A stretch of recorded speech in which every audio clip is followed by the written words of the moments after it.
नैमिषे सूत मासीनम अभिवाद्य महामतिम कथा रसास्वाद कुशलः शौनको ब्रवीत। ब्रवीत का अर्थ होता है पूछना। किससे पूछे? महामतिम। कौन है महामतिम? सूत जी। यहां जितनी महत्ता वक्ता की है उतनी ही महत्ता श्रोता की भी है। अगर 88,000 शौनकादि ऋषि सूत जी के पास नहीं जाते तो इस महापुराण का प्राकट्य नहीं होता, इस महापुराण का उदय नहीं होता। अगर महाराज परीक्षित को सुखदेव जी के सानिध्य में बैठने का अवसर प्राप्त नहीं होता तो ये पुराण उदय नहीं होता। तो यहां दोनों की महत्ता है। सिर्फ व्यास जी जो बैठे हैं उनकी महत्वता नहीं है, सुनने वालों की भी महत्वता है। कथा रसा स्वाद कुशलः, कथा रस का आस्वादन कराने में जो कुशल हैं वो महामतिम सूत जी। उनसे शौनकादि ऋषियों ने ब्रवीत ये प्रश्न किया। कौन सा प्रश्न किया? कोई विशेष तौर पे एक प्रश्न नहीं है, अनेक प्रश्न किए। लेकिन कुछ मुख्य प्रश्नों में मेरी चेष्टा रहेगी कि मैं आपको उन मुख्य प्रश्नों से लेकर चलूं। यहां सीधे नहीं कहा शौनकादि ऋषियों ने कि सूत जी हमें श्रीमद् भागवत महापुराण की कथा सुनाइए। क्या पूछा? भक्ति ज्ञान विरागाप्तो विवेको वर्धते महान माया मोह निरासश्च वैष्णवे ही क्रियते कथम। भक्ति ज्ञान और वैराग्य के द्वारा विवेक की जिससे वृद्धि होती हो हमें आप वो कथा सुनाइए। वैष्णव लोग जिससे माया और मोह का इलाज करते हैं, उपचार करते हैं, उससे बचते हैं, हमें वो कथा सुनाई। शुरुआत में नहीं कहा कि हमें भागवत सुनाई। चरण दर चरण कदम दर कदम जब चले हैं उसके बाद भागवत का प्राकट्य हुआ है। मेरी ये चेष्टा रहेगी कि मैं इस बात का अनुमोदन करता रहूं और आपके समक्ष इस बात को बताता रहूं कि इस पुराण की कथा आप जहां जहां सुनते हैं, हम और आप कितने सौभाग्यशाली हैं कि हमें इस महापुराण की कथा सुनने का अवसर प्राप्त हो रहा है। ये भक्ति ज्ञान और वैराग्य के द्वारा जिससे विवेक की वृद्धि होती हो। क्या करता है विवेक? सही और गलत में निश्चय करने का कार्य करता है विवेक। अगर विवेक ना हो तो मनुष्य भूल जाएगा कि सही क्या है, गलत क्या है।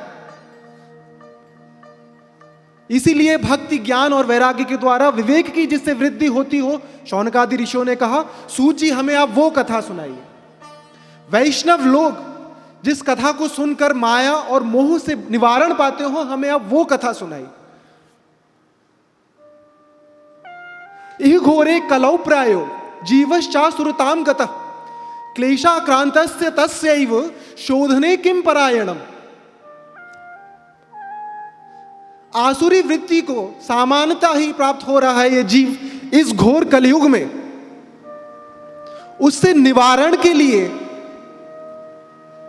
जिस महापुराण का, जिस कथा का शोधन होता हो, हमें आप वो कथा सुनाई।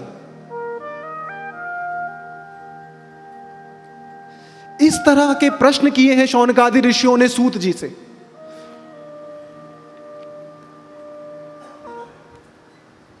सामान्यतः हमें लगता है कि हमारे मन में कोई जिज्ञासा उत्पन्न हुई है तो बहुत बड़ी बात है।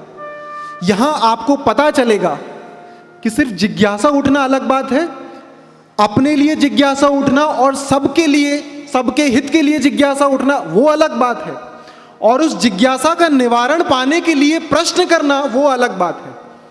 शौनकादि ऋषियों ने प्रश्न तो किया ही, क्या सूत जी ने ऐसे ही बता दिया? गुरु के प्रति समर्पण भाव की उत्कृष्टता यहां हमें व्याप्त देखने को मिलती। प्रश्न करने के साथ साथ शौनकादि ऋषियों ने यह भी कहा चिंतामणिर्लोक सुखम सुरद्रोह स्वर्ग संपदम। चिंता करने से लोक के सुख मिल जाते हैं। सुरद्रोह स्वर्ग संपदम, स्वर्ग के सुख भी मिल जाएंगे। आप अनुष्ठान करिए, यज्ञ करिए, यज्ञादि करिए, देवताओं को प्रसन्न करिए, देवता प्रसन्न होकर आपको स्वर्ग के सुख भी आपको मिल जाएंगे आसानी से। लेकिन कौन सी एक चीज है जो आपको नहीं मिल सकती? प्रयच्छति गुरुहु प्रीतो वैकुंठम योगी दुर्लभम। वैकुंठ धाम, यहां वैकुंठ के दो जो ज्ञानी जन हैं दो अर्थ बताते हैं। एक तो भगवान का धाम है वैकुंठ, और एक अगर उस धाम की हमें थोड़ा सा रस अगर चखना हो तो हम इसी मनुष्य योनि में ही चख सकते हैं। वैकुंठ को अगर हम संधि विच्छेद करेंगे तो जहां कुंठा ना हो, जहां कोई कुंठा ना हो, भाई किसकी कुंठा? मोह की कुंठा, मात्सर्य की कुंठा, लोभ की कुंठा, ईर्ष्या की कुंठा। इसको खोलने का कार्य कौन करता है? गुरु करता है। इस तरह प्रश्न किया है शौनकादि ऋषियों ने। तो जिनको स्वर्ग की संपत्ति नहीं चाहिए, जिनको लोक की संपत्ति नहीं चाहिए, उन्होंने यह प्रश्न किया।